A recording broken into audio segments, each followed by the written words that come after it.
자, 그리그입니다. 그리그. 우리가 뭐 독일어 발음으로 그리크라고도 얘기하고 보통 에드바르트, 그리크 뭐 이렇게 부르기도 하지만 보통 우리 교과서에 있는 대로 얘기를 하면 그리그라고 부릅니다. 이 사람은 사실 작곡가로서는 굉장히 유명할지 몰라도 우리가 실제로 들을 수 있는 곡은 몇 개 되지 않아요. 곡을 많이 남겼음에도 불구하고 사람들이 아주 소수의 곡만 연주를 해왔습니다. 바로 이 사람입니다. 이 사람. 음악계의 아인슈타인이라고 부릅니다. 제가 만든 얘기예요, 그냥. 음악계의 아인슈타인. 다음 사진을 보여드리겠습니다. 음악계의 아인슈타인. 아무도 부정하지 못할 거예요. 음악계의 아인슈타인. 우리가 아인슈타인 얼굴 잘 기억 안 난단 말이죠. 그래서 제가 또 보여드리잖아요. 아인슈타인입니다. 한 가족이 아닐까 의심스러울 정도로 정말 닮았죠. 특히 저 헤어스타일, 또 코스형. 그래서 우리는 음악계의 아인슈타인이라고 부릅니다. 언제 살았는지 한번 볼게요. 맨델스존, 슈만, 브람스, 차이콥스키. 차이콥스키가 태어난 뒤에 그리그가 태어납니다. 그리고 64세. 음악계에서는 그래도 평균적으로 좀 많이 산 케이스에 들어갑니다. 64세. 행복하게 살았습니다, 이 사람.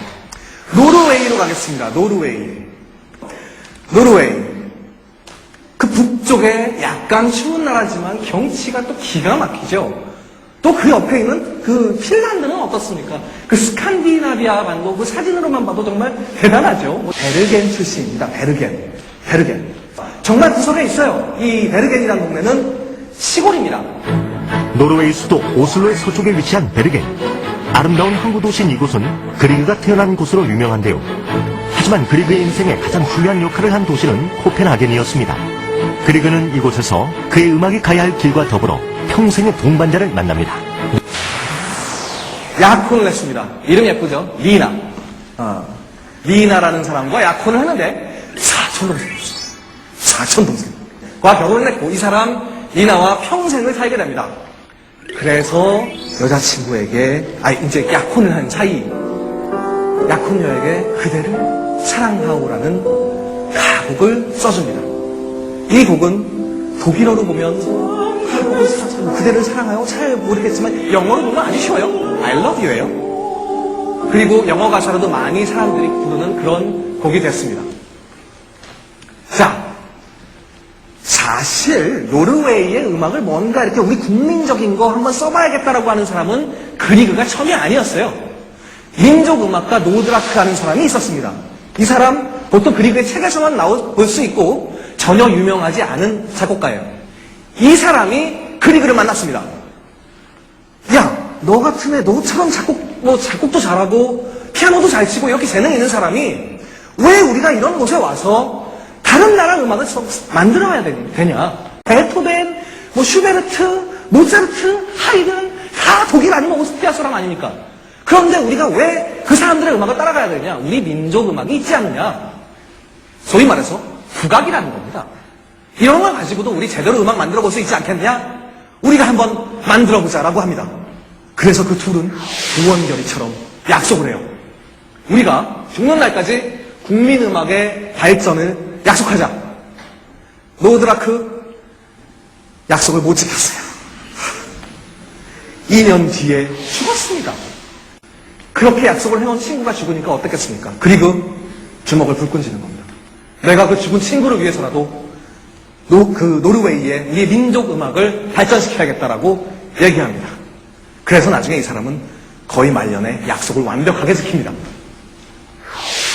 자, 입센이라는 사람에게 극장에 한 자리 있냐고 부탁을 합니다. 이 사람도 먹고 살아야 되잖아요. 그런데 입센, 극작가입니다. 극작가. 우리가 인형의 집으로 알고 있는 그 유명한 극작가인데 직장을 좀 구하고 싶은데 이 극장이라는 거대한 곳에 끈이 없단 말이죠. 자기가 줄이 없어요. 아는 사람이 없어요. 그래서 자기가 그래도 조금이라도 알고 지냈던 이 극작가에게 부탁을 합니다. 저 좀 자리 좀 소개해 주세요. 저 취직 좀 하고 싶습니다. 그랬더니 입센, 좋아. 너 음악 작곡도 잘하고 내가 얘기해 줄게. 얘기 잘 해줬어요. 그랬더니 극장장이 거절했어요. 야, 걔 누구야? 난 몰라. 이런 거죠. 뭐 우리 극장에서는 좀 클래식 같은 거 하는데 걔 그런 거 안 한다며, 걔 무슨 국악 같은 거 한다며 이런 겁니다. 그러니까 그냥 싫어하고 안 했어요.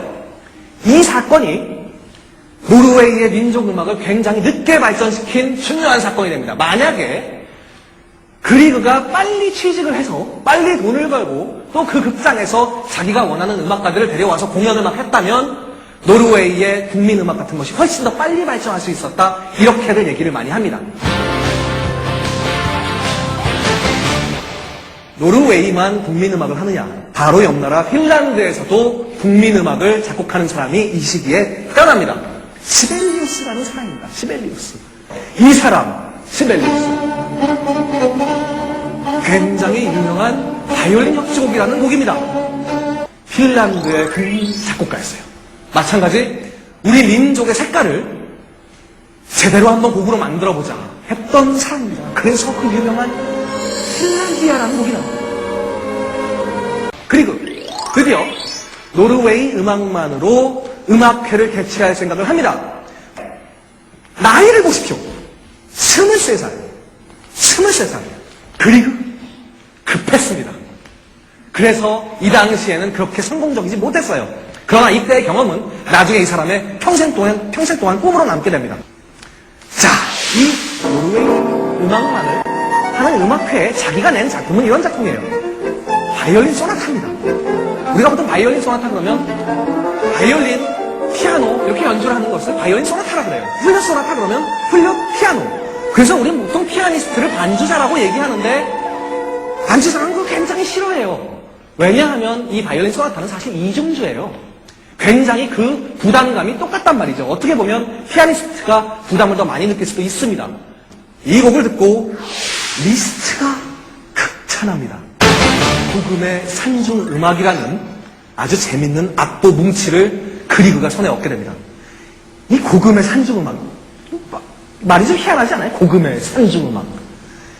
그 당시에 노르웨이에 있던 산속에 흘러내려오던 민요예요. 그런 민요의 악보를 한 오르간 하는 사람이 취미가 생긴 거예요. 가서 어디 민요나 한번 악보를 한번 그렇게 만들어 봐야겠다라고 해서 이렇게 가서 이렇게 농사 짓고 있는 할머니들을 만나면 할머니 저 아시는 노래 좀 불러주세요. 그래서 막 받아 적고 있는 거죠. 그럼 뭐 하는겨? 그럼 저 민족의 소리를 찾았어요. 뭐 이런 거죠. 그렇게 해서 만든 악보가 1000곡이 넘어요. 1000곡이 넘어요. 문제는 이걸 다 이렇게 만들어 놨는데 이걸 어디다 쓰냔 말이죠. 써놓을 데가 없는 거예요, 이 사람. 그래서 제가 아는 작곡가 친구 그리그한테 줬어요. 우리가 그 수많은 민족음악가들을 볼 때 자기네 나라 민요를 연구하기 위해서 자기가 발로 뜁니다. 다 발로 뛰고 나중에 바르톡이나 코라이 같은 사람은 녹음기를 들고 다녀요. 그래서 전부 다 그걸 악보로 옮기는데 이 사람 공짜로 얻었어요, 그냥. 돈 한 푼 안 내고 받았어요. 그래서 이 사람 그 악보를 갖고 연구를 하기 시작하고 우리 진짜 노르웨이 음악이 어떤 것인가를 보는 겁니다. 그리고 나서 진정한 민족음악을 작곡하게 되는 겁니다. 그리그의 곡입니다. 그리그의 곡. 그 그리그의 피아노 협주곡을 맨 앞부분을 삽입. 피아노 하는 사람이 이 곡을 맨 처음에 시작할 때 여러분 아까 방금 들으셨잖아요? 하면 꽝 한단 말이죠. 굉장히 멋있어요. 리스트 또 극찬합니다. 이 리스트는 그리그를 보는 눈이 있었어요. 이 사람 정말 대단한 사람이다. 당연히 명성이 높아집니다. 위대한 피아니스트가 칭찬해주니까 점점 명성이 올라가서 나중에 저렇게 우표에까지 나오죠. 자, 저희가 좋아하는 현악사분주입니다. 현악사분주. 악기 4개로 연주하는 현악사분주 1번. 바이킹이라는 곡입니다. 바이킹. 얼마나 강렬하면 제목이 바이킹이었습니까? 바이킹. 저희가 제목 붙였습니다. 바이킹. 죽음과 소녀의 버금가는 이 죽음과 소녀라는 곡이 어떤 곡입니까? 현악사분주 하는 모든 사람들이 평생 동안 모든 현악사분주를 다 들어도 결국은 이게 최고다 하는 슈베르트의 현악사분주입니다. 그 현악사분주에 유일하게 버금가는 곡입니다. 슈베르트 죽음과 소녀 나온 다음부터 그 뒤에 이런 곡이 없었다는 거지요. 기가 막히게 엄청난 곡을 만났다. 누가 칭찬했겠습니까? 리스트죠.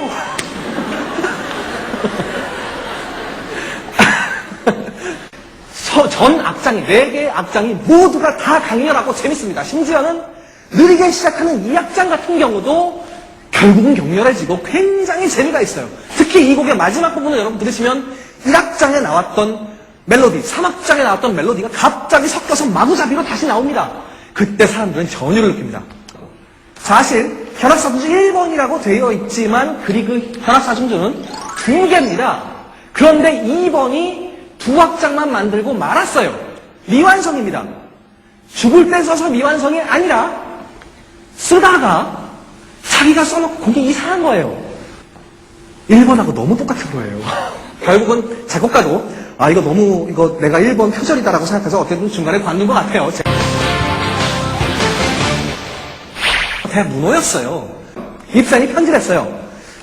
너 나 위해서 뭐 하나 할래? 이러는 거죠. 내가 저번에 직장은 제대로 못 소개시켜줬지만 내가 지금 연극을 하나 쓰고 있는데 말이야. 그 연극에 네가 만든 음악을 이렇게 집어넣으면 참 좋을 것 같아. 라고 한 거예요. 그런데 여러분, 그 극본을 읽어보신 분들은 아시겠지만 예전에 이렇게 좀 좀 쉬운 게 아니란 말이죠. 옛날에 로미오와 줄리엣처럼 이렇게 사랑 얘기나 아주 이런 스토리면 우리가 쉽게 음악도 아주 드라마틱하게 막 만들 수가 있는데 소위 말하는 그 당시에 컬트 영화란 말이죠. 컬트 영화.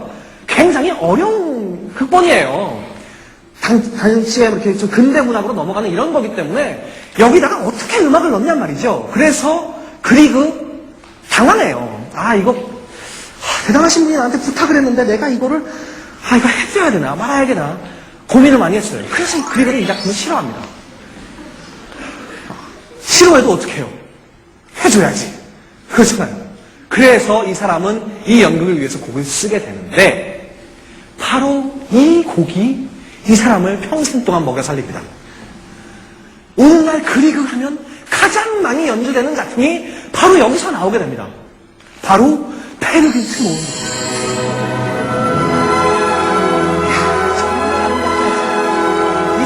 우리가 듣고 있으면 전원일기가 생각납니다. 옛날에 그 전원일기 아까 나오는 그 색소폰 소리가 거의 이 멜로디랑 굉장히 비슷해요. 이 페르긴트 모음곡 중에 아침이라는 곡입니다. 너무 유명한 곡이 많이 들어있어요. 지금 이 곡은 오제의 죽음이에요. 오제의 죽음. 현악기들이 전부 다 야간기라는 걸 끼고 연주를 하면 이런 소리가 들려요.